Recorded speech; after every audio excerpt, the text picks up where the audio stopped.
Good morning mga katigangers na hindi naman tigang. Bakit? Tigang ba tayo? Hindi tayo tigang. Almusal na tayo. Ito yung walang kamatayang oatmeal na may mayonnaise.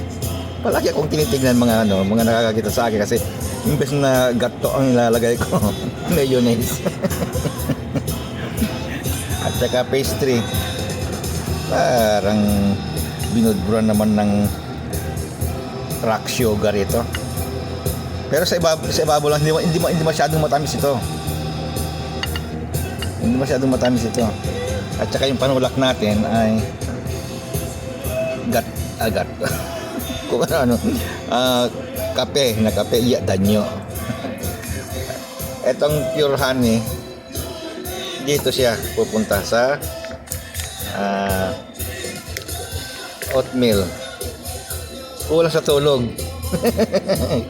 Kulang sa tulog kaya kung ano-ano na.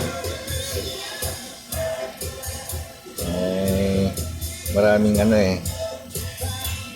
kailangan tapusin pag Kaya late na matutulog Okay, yun lang. Kita-kits tayo ulit Monday sa Pilipinas. Andyan na naman yung bole. Bye-bye.